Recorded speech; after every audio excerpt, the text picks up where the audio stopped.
Welcome to the funnel effect. आज हम react की दुनिया में थोड़ी गहराई में जा रहे हैं, खास एपीआई पर फोकस करने के लिए। Resume to pipeable stream.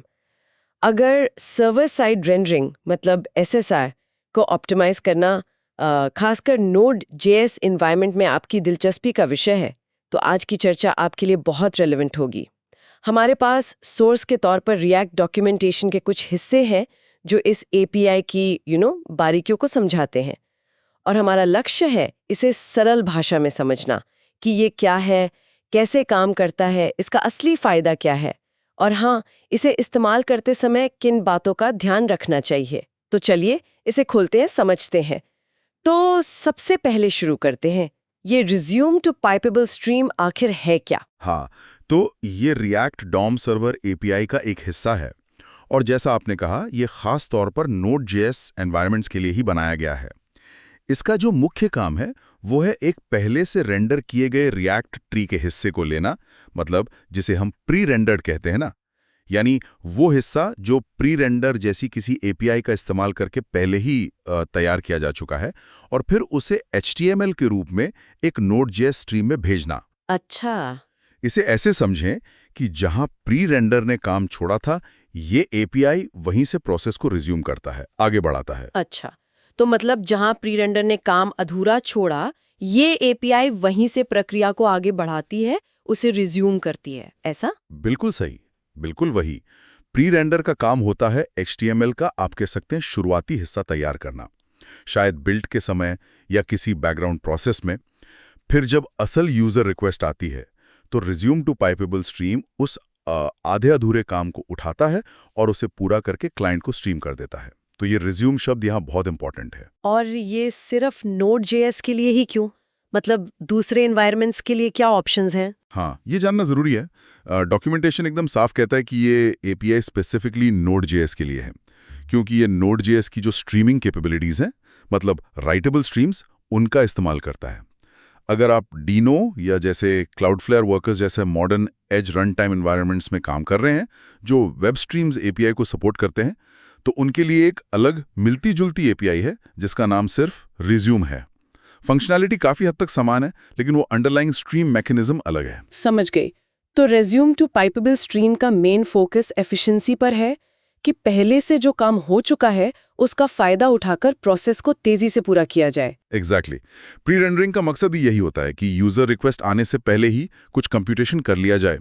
Resume to pipeable stream उस किए गए काम को वेस्ट नहीं होने देता, बल्कि उसे इस्तेमाल करके रिस्पॉन्स टाइम को बेहतर बनाता है। ठीक है, अब जब हमने समझ लिया है कि ये क्या है, तो बात करते हैं कि इसे इस्तेमाल कैसे करते हैं। इसका सिंटैक्स कैसा दिखता है? डॉक्यूमेंटेशन के हिसाब से देखें तो इसका बेसिक सिंटैक्स है resume to pipeable stream, React node, postponed state, options. आइए इन पैरामीटर्स को एक एक करके समझते हैं। पहला है रिएक्ट नोड। ये आपके रिएक्ट एप्लीकेशन का रूट कंपोनेंट होता है, जैसे app.source। मटेरियल ये भी कहता है कि इसमें पूरा डॉक्यूमेंट स्ट्रक्चर शामिल होना चाहिए, यानी HTML टैग समेत। और सबसे ज़रूरी बात, ये वही कंपोनेंट नोड होना चाहिए जो आपने प्री रेंडर कॉल में इस्तेमाल किया था जब वो पोस्टपोन स्टेट बना था, है ना? कंसिस्टेंसी यहाँ की है। हाँ, बिल्कुल। ये कंसिस्टेंसी बहुत ज़रूरी है ताकि रिएक्ट समझ सके कि किस अधूरे रेंडर को रिज्यूम करना है। दूसरा पैरामीटर है पोस्टपोन स्टेट। ये प्री रेंडर एपीआई से मिलने वाला एक ऑब्जेक्ट है। डॉक्यूमेंटेशन इसे ओपेक्ड कहता है। ओपेक, इसका क्या मतलब हुआ? ओपेक का मतलब है कि हमें इसके अंदर क्या है ये जानने की या इसे बदलने की ज़रूरत नहीं है। ये रिएक्ट के इंटरनल स्टेट का एक तरह का स्नैपशॉट है। हमारा काम बस इतना है कि प्री रेंडर से मिले इस पोस्टपोन स्टेट को कहीं सुरक्षित रख लें, जैसे किसी रेडिस कैश में या फाइल सिस्टम पर या फिर S3 जैसे ऑब्जेक्ट स्टोरेज में। और फिर जब यूजर रिक्वेस्ट आए तो इसे फेच करके रिज्यूम टू पाइपेबल स्ट्रीम को पास कर दें। ये उस प्री रेंडरिंग प्रोसेस की सेव्ड गेम फाइल जैसा है, आप कह सकते हैं। दिलचस्प एनालॉजी है। और तीसरा पैरामीटर है ऑप्शंस। ये ऑप्शनल है ना? हाँ, ये ऑप्शनल है, लेकिन इसमें कुछ बहुत महत्वपूर्ण कॉन्फ़िगरेशन ऑप्शंस और कॉलबैक्स होते हैं। ये स्ट्रीमिंग बिहेवियर को कंट्रोल करने में मदद करते हैं और इन कॉलबैक्स को समझना जरूरी है। कौन-कौन से कॉलबैक्स है इसमें खास? सबसे पहला और शायद सबसे ज्यादा इस्तेमाल होने वाला कॉलबैक है ऑन शेल रेडी। ये तब कॉल होता है जब आपके HTML का शुरुआती ज़रूरी हिस्सा, जिसे रिएक्ट की भाषा में शेल कहते हैं, रेंडर होकर तैयार हो जाता है। शेल आमतौर पर आपके एप्लीकेशन का मेन लेआउट होता है, जिसमें शायद लोडिंग इंडिकेटर्स दिखें जहां कंटेंट अभी आना बाकी है। तो ऑन शेल रेडी में हम क्या करते हैं, मतलब प्रैक्टिकली? डॉक्यूमेंटेशन बताता है कि आमतौर पर इसी कॉलबैक के अंदर आप स्ट्रीम का पाइप मेथड कॉल करते हैं। पाइप ही वो मेथड है जो तैयार हुए HTML को Node.js राइटेबल स्ट्रीम में भेजना शुरू करता है। वो राइटेबल स्ट्रीम अक्सर आपके सर्वर का रिस्पॉन्स ऑब्जेक्ट होता है। ये प्रोग्रेसिव रेंडरिंग का कोर कॉन्सेप्ट है। यूजर को जल्द से जल्द कुछ दिखने लगे, यानी शेल, भले ही पूरा पेज लोड होने में अभी समय हो। इससे परसीड परफॉर्मेंस काफी बेहतर होती है। ये तो बढ़िया है, यूजर को इंतजार कम करना पड़ता है। और कौन से कॉलबैक्स है? का जो डिफॉल्ट बिहेवियर है वो बस console.error पर एरर लॉक करना है। सोर्स मटेरियल ये सलाह देता है कि अगर आप इसे ओवरराइड करके अपना कस्टम एरर लॉगिंग या रिपोर्टिंग मैकेनिज्म बनाते हैं, जैसे किसी मॉनिटरिंग सर्विस को भेजना, तो भी आपको ओरिजिनल console.error को कॉल करना चाहिए। अच्छा, ताकि डिफॉल्ट लॉगिंग भी बनी रहे। हाँ, डिबगिंग में मदद मिलती है उससे। ठीक है, एरर हैंडलिंग के लिए। और एक और एरर कॉलबैक है ऑन शेल एरर। ये खास तौर पर तब फायर होता है जब इनिशियल शेल को रेंडर करते समय ही कोई एरर आ जाए। इसका मतलब है कि सर्वर ने अभी तक क्लाइंट को HTML का एक बाइट भी नहीं भेजा है। इस स्थिति में आप पाइप कॉल नहीं कर सकते। इसके बजाय आप एक फॉल बैक HTML पे जनरेट करके भेज सकते हैं, शायद एक सामान्य सा something went wrong page. Source ये भी स्पष्ट करता है कि अगर ऑन शेल एरर ट्रिगर होता है तो ऑन शेल रेडी कॉल नहीं होगा, क्योंकि शेल तो तैयार ही नहीं हुआ, और ऑन ऑलरेडी भी कॉल नहीं होगा, जो पूरे कंटेंट के तैयार होने पर फायर होता है, और जिसका जिक्र इस API के कॉन्टेक्स्ट में वैसे भी कम है। ये डिस्टिंक्शन महत्वपूर्ण है, मतलब शेल एरर हुआ तो क्लाइंट को कुछ नहीं गया तो फॉलबैक भेजना पॉसिबल है, लेकिन नॉन शेल एरर मतलब शेल जा चुका है तो फॉलबैक मुश्किल है। बिल्कुल सही पकड़ा आपने। इन कॉलबैक्स के अलावा कुछ और ऑप्शंस भी हैं, जैसे नन्स।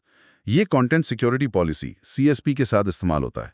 अगर आप इनलाइन स्क्रिप्ट्स या स्टाइल्स इस्तेमाल कर रहे हैं तो CSP हेडर में एक नॉन्स वैल्यू भेजते हैं, और वही नॉन्स वैल्यू स्क्रिप्ट स्टाइल टैग में एट्रीब्यूट के तौर पर देते हैं, ताकि ब्राउजर उन्हें एग्जीक्यूट कर सकें। सिक्योरिटी के लिए जरूरी है ये। और एक सिग्नल ऑप्शन का भी जिक्र है, अबॉट सिग्नल वाला। हाँ, सिग्नल ऑप्शन एक स्टैंडर्ड अबोट सिग्नल लेता है। ये जावास्क्रिप्ट का एक बिल्ट इन मैकेनिज्म है असिंक्रोनस ऑपरेशंस को कैंसिल करने के लिए। आप एक अबोट कंट्रोलर बना सकते हैं, उसका सिग्नल यहाँ पास कर सकते हैं, और फिर अगर ज़रूरत पड़े, जैसे यूज़र रिक्वेस्ट कैंसिल हो जाए या सर्वर पर टाइम आउट हो जाए, तो आप कंट्रोलर का अबोट मेथड कॉल करके सर्वर रेंडरिंग प्रोसेस को बीच में ही रोक सकते हैं। अच्छा, तो इससे सर्वर रिसोर्सेज बच सकते हैं? हाँ, बिल्कुल। ठीक है, तो हमने पैरामीटर्स और ऑप्शन समझ लिए। अब जब हम रिज्यूम टू पाइपेबल स्ट्रीम को कॉल करते हैं तो ये रिटर्न क्या करता है, हमें मिलता क्या है इससे? ये फंक्शन जब आप कॉल करते हैं तो एक ऑब्जेक्ट रिटर्न होता है। डॉक्यूमेंटेशन के अनुसार इस ऑब्जेक्ट में मुख्य रूप से 2 मेथड्स होते हैं जो रेंडरिंग प्रोसेस को कंट्रोल करने के काम आते हैं। पहला मेथड तो शायद पाइप है, जिसका जिक्र ऑन शेल रेडी में हुआ था। हाँ, पहला और सबसे महत्वपूर्ण मेथड है पाइप। ये मेथड जनरेटेड HTML को एक Node.js राइटेबल स्ट्रीम में भेजने का काम करता है। ये राइटेबल स्ट्रीम आमतौर पर आपका सर्वर रिस्पॉन्स ऑब्जेक्ट होता है, जैसे express.js में res ऑब्जेक्ट। जैसा हमने चर्चा की, इसे ऑन शेल रेडी कॉलबैक के अंदर कॉल करना सबसे आम तरीका है स्ट्रीमिंग बिहेवियर पाने के लिए। सोर्स में ये भी लिखा है कि इसे ऑन ऑलरेडी में भी कॉल कर सकते हैं। ये ऑन ऑलरेडी कब यूज होता है? हाँ, डॉक्यूमेंटेशन मेंशन करता है कि पाइप को ऑन ऑलरेडी कॉलबैक के अंदर भी कॉल किया जा सकता है।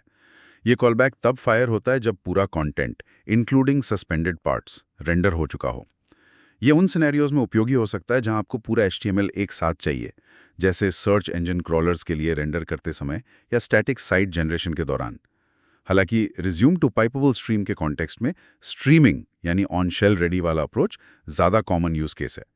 ऑन ऑलरेडी का विस्तृत व्यवहार सोर्स में इस API के लिए ज़्यादा नहीं बताया गया है। शायद रेंडर टू पाइपेबल स्ट्रीम के कॉन्टेक्स्ट में ज़्यादा रेलेवेंट हो। समझ गई। और दूसरा मेथड कौन सा है? दूसरा मेथड है अबॉर्ट। ये आपको सर्वर रेंडरिंग प्रोसेस को मैन्युअली बीच में ही रोकने की क्षमता देता है। अगर आप इसे कॉल करते हैं तो रिएक्ट सर्वर पर HTML जनरेट करना बंद कर देगा। इसका क्या यूज केस हो सकता है, मतलब कब जरूरत पड़ेगी इसकी? कई यूज केसेस हो सकते हैं। मान लीजिए सर्वर पर कोई गंभीर एरर आ गया है और आप प्रोसेस को ग्रेसफुली शट डाउन करना चाहते हैं, या शायद आपने डिसाइड किया कि सर्वर पर बहुत ज़्यादा समय लग रहा है और आप चाहते हैं कि क्लाइंट साइड जावास्क्रिप्ट ही बाकी का रेंडरिंग संभाल ले, अगर आपकी एप्लीकेशन इस तरह से डिज़ाइन की गई है। ये अबोर्ट सिग्नल वाले सिग्नल ऑप्शन से थोड़ा अलग है। सिग्नल एक्सटर्नल कैंसिलेशन के लिए, जबकि अबोर्ट मेथड आपको प्रोग्रामेटिक कंट्रोल देता है स्ट्रीम ऑब्जेक्ट के जरिए ही। तो पाइप से आप डेटा फ्लो शुरू करते हैं और अबोर्ट से जरूरत पड़ने पर उसे रोक सकते हैं। ये कंट्रोल मैकेनिज्म समझ में आता है। हाँ, ये एपीआई आपको प्रोसेस पर अच्छा खासा नियंत्रण देती है। बिल्कुल। चलिए अब कुछ जरूरी बातों या चेतावनियों मतलब केवियट्स पर आते हैं जिन पर सोर्स मटेरियल जोर देता है। यहाँ ध्यान देने वाली बातें कौन सी हैं? ये अक्सर इंपॉर्टेंट होती हैं। पहली चेतावनी उन ऑप्शन से जुड़ी है जो बूटस्ट्रैप स्क्रिप्ट्स को हैंडल करते हैं, जैसे bootstrap scripts, bootstrap script content या बूटस्ट्रैप मॉड्यूल्स। ये वो स्क्रिप्ट्स होते हैं जो क्लाइंट साइड पर रिएक्ट को हाइड्रेट करने या इनिशियल जावास्क्रिप्ट चलाने के लिए ज़रूरी होते हैं। सोर्स साफ कहता है कि ये options resume to pipeable stream को नहीं दिए जाते। तो फिर इन्हें कहाँ दिया जाता है अगर यहाँ नहीं तो? इन्हें आपको उस ओरिजिनल प्री रेंडर कॉल में देना होता है जिससे पोस्टपोन स्टेट जनरेट हुआ था। लॉजिक ये है कि बूटस्ट्रैप स्क्रिप्ट्स प्री रेंडरिंग के कॉन्टेक्स्ट का हिस्सा है। रिज्यूम टू पाइपेबल स्ट्रीम का काम सिर्फ HTML को रिज्यूम और स्ट्रीम करना है।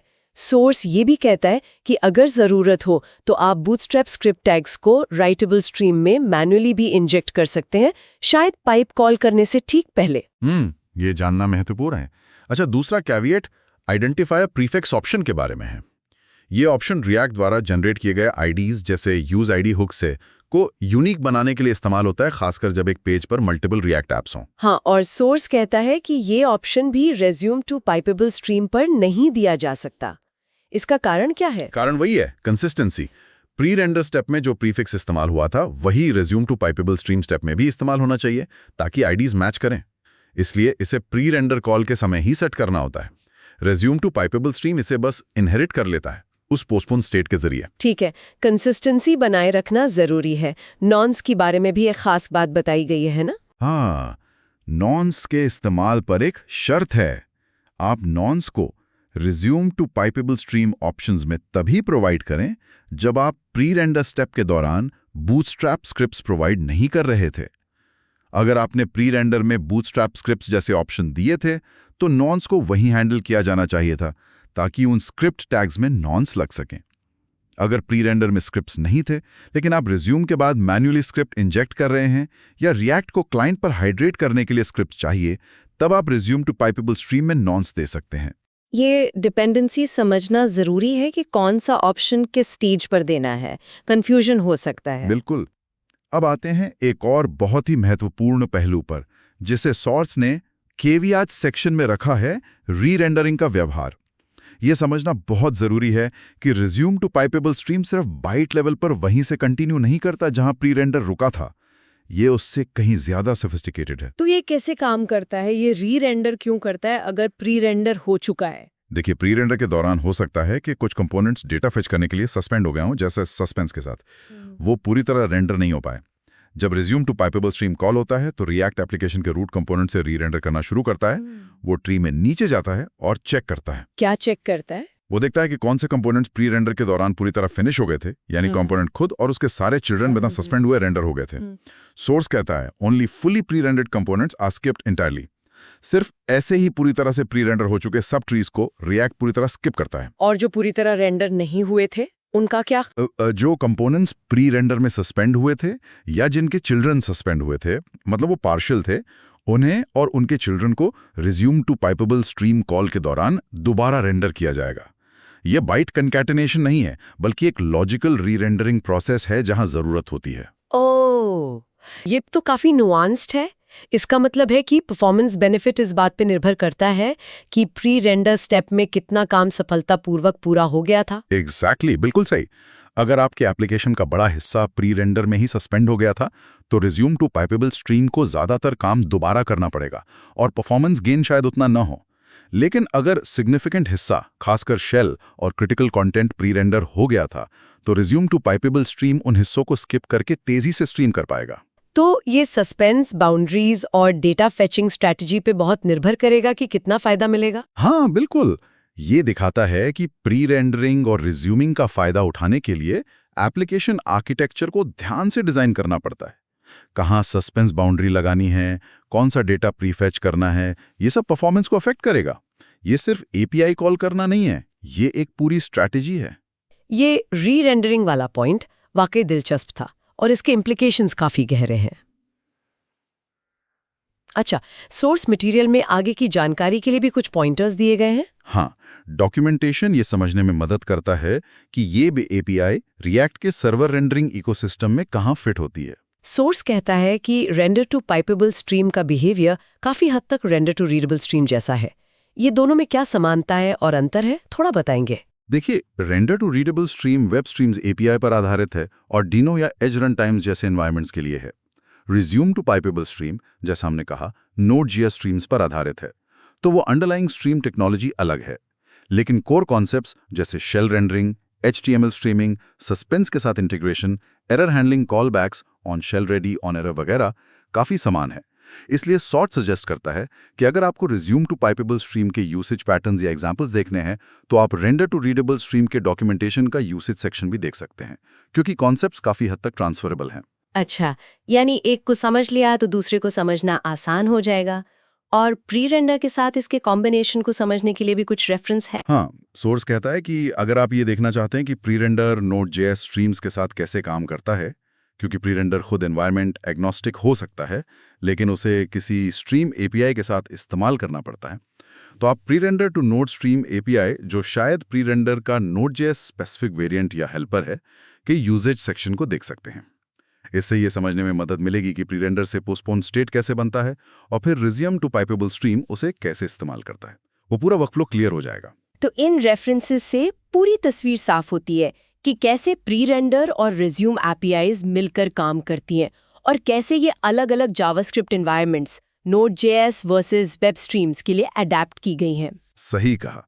रिएक्ट का सर्वर रेंडरिंग एपीआईज का सेट थोड़ा सा जटिल लग सकता है शुरू में, क्योंकि वो अलग-अलग यूज केसेस और एनवायरनमेंट्स को केटर करता है, लेकिन इन एपीआईज के बीच के संबंधों को समझने से क्लैरिटी आती है। तो इन सब का मतलब क्या निकलता है? अगर हम आज की चर्चा को समेटे तो क्या की टेकअवेज है? संक्षेप में कहें तो resume to pipeable stream react का एक शक्तिशाली नोड.js विशिष्ट एपीआई है।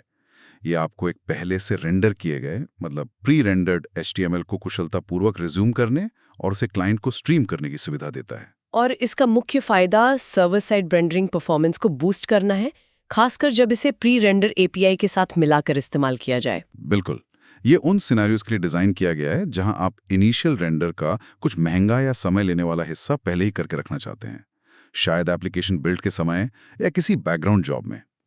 और फिर जब यूजर की रिक्वेस्ट आए तो उस आधे अधूरे काम को जल्दी से पूरा करके स्ट्रीम करना चाहते हैं।